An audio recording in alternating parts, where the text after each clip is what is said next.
Hey transformative leaders and trauma survivors, it's sophilialarkwoodbury of thehappymedium.com. If you've ever wondered if your struggle with OCD is a result of trauma, by the end of this video you'll be able to tell for sure and you'll know the steps to take toward the freedom you desire.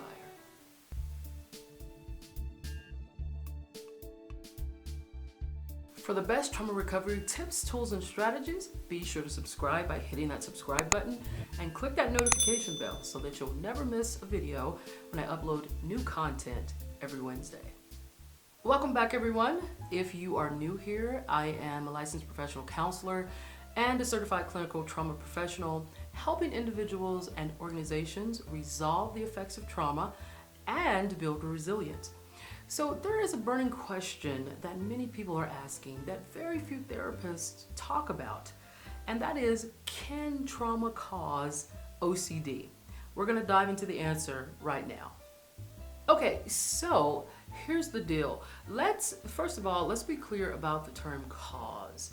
I would be careful with that term because causation typically refers to something being proven to be, the relationship between what happened and the outcome of that has really been experimented on. So someone has observed this time and time again and has determined, various researchers, not just one person, but the actual research has been replicated in an experiment to determine the outcome of something being employed or manipulated or whatever. So you have what you call independent and dependent variables. Those are the terms that you typically hear in that type of research. I'm not going to bore you with research, but what I'm going to say is that most of the research that I've seen has been correlational, which means that there is a link or an association between trauma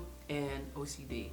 Or there's also been case studies where people they've sat down and they've talked to the therapist or the researcher and they've told their stories, and after this thorough assessment, there's a clear link between the trauma they experienced and the OCD symptoms that they developed.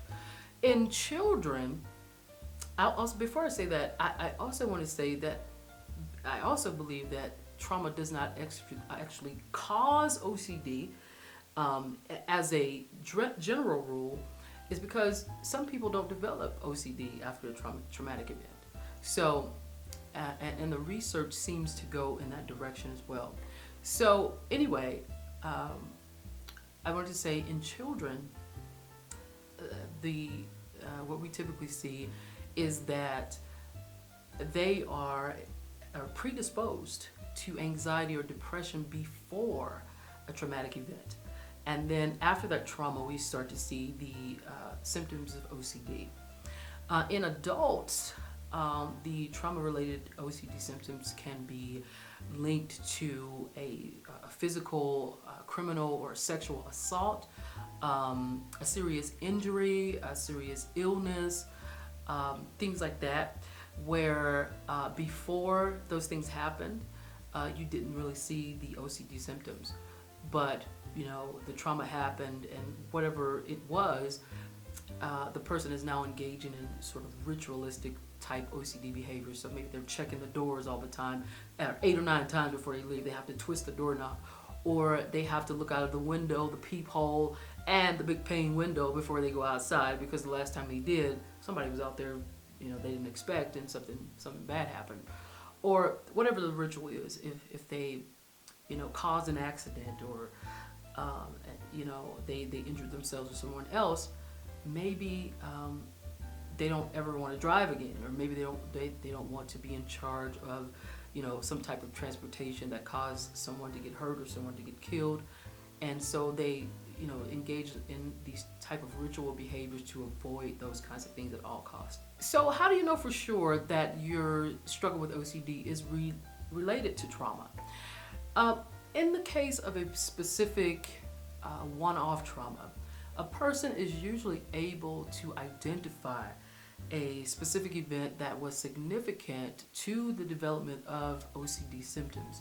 So, whether they were beaten or sexually assaulted, or maybe there was an onset of a sudden a sudden onset of an unexpected illness that they had that was life-threatening. Maybe they nearly lost their lives in these cases. The person can usually identify that. And so basically, the symptoms were not there before this trauma happened, and now they are. So they may be excessively washing their hands, or in the case of what I talked about, the sudden onset of an unexpected illness, let's say for instance a person went to the hospital for a procedure, and the nurse ended up giving them one too many doses of a particular medication, and this person almost lost their life. And so now they have symptoms of trauma, where you constantly see them counting their pills over and over and over again, 5, 6, 7 times before they take them. And if they do muster up the courage to take them, they have this excessive anxiety before then. And so, it takes therapy, or if they can do some self-help things themselves to calm themselves to be able to do that. So I think that is how you can tell, because, I've heard the stories in my own practice. I've heard stories from, my supervisees who have had clients who have had some of the same symptoms after a trauma. Okay, so now that you know all of that, what do you do about it? What are the steps to heal? Well, I always take a 3-pronged approach to most things in my life. So it's no surprise that I'm doing this here, but I think that this is very essential for a person to get to the other side of not feeling like they are in jail or they're chained to OCD behaviors because they went through a particular trauma. So the first thing I would recommend is treatment. Now, obviously I'm recommending professional treatment by a licensed professional therapist. It could be a psychologist, psychiatrist, a licensed clinical social worker, a licensed professional counselor such as myself, or a mental health therapist. Whoever you find, make sure that they have the training and the skills to deal with trauma-related disorders, such as OCD, depression, addictive behaviors, those kinds of things. So what's going to happen there is that they're going to do a thorough assessment of your background history, relationships, things that you have, the roles that you've been in, those kinds of things. And then they are going to implement treatments that are most effective for your individualized situation. So, obviously you're seeing them for trauma-related OCD. So you guys are going to work on a plan together to be able to help you resolve, alleviate some of those symptoms. And that could be, through a combination of therapies or a primary therapy sort of backed by one to just really strengthen the results. So there is obviously cognitive behavioral therapy, EMDR, people who are trained in that, or there is exposure and prevention, responsive prevention therapy, I believe. I'm not trained in that one. I'm trained in CBT and EMDR, and so those are the primary ones that I use. But they do have other interventions. And so anyway, whichever one of those works should be the primary one that the therapist uses to help you, or they can use a combination of them. It doesn't really matter. But that is really what you want to look for. The second thing is education. You need to understand what trauma is and how it can lead to various manifestations, such as OCD. So understanding how those thoughts have been misinterpreted, how you see certain things, and as a result of that, participate in these obsessional thoughts and obsessional behaviors, and then working to develop new and adaptive ways of dealing with the thoughts that you might have as they relate to trauma. And the last thing that I will say is support. This can be an accountability partner, a sponsor. It could be anybody, a trusted friend, just someone who has been there. Particularly, they don't have to be there, but somebody who has an understanding of what it's like to overcome something like a ritualistic behavior such as OCD, and being able to see that person. And I would say maybe this person's even a few steps ahead of you, and they've had some progress in their life, so they're able to show you, this is where I was, here's where I am, I'm still on the journey, obviously, but having that peer support to know that you're not alone, that someone is walking alongside you and say, hey, you know what, we can do it. I'm living proof that you can get from here to here, and that I'm still trying to get from here to, really the ultimate goal. And so, yeah.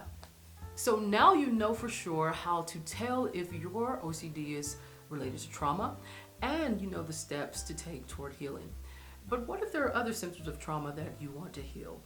Well, I've created a 2-page mind-body guide that helps you to heal trauma through body awareness. You can download that guide by clicking the link below. If you're interested in joining a tight-knit group of healers, survivors, and trauma-informed leaders, I've created a Facebook group where I share the latest advice on how to heal the effects of trauma and build resilience. You can click the link below to join that group. Okay, well that will do it for today. Thank you guys so much for joining me. Don't forget to check out these videos here to my left and to my right. And if you liked this video today, be sure to hit the like button. Comment below to let me know what you thought about today's video, how helpful it was. Be sure to share it with your friends and subscribe. Don't forget to subscribe, hit that subscribe button now, and click that notification bell so that you'll get all the latest videos when I upload new content every Wednesday. Thank you guys. I'll see you next time. Bye.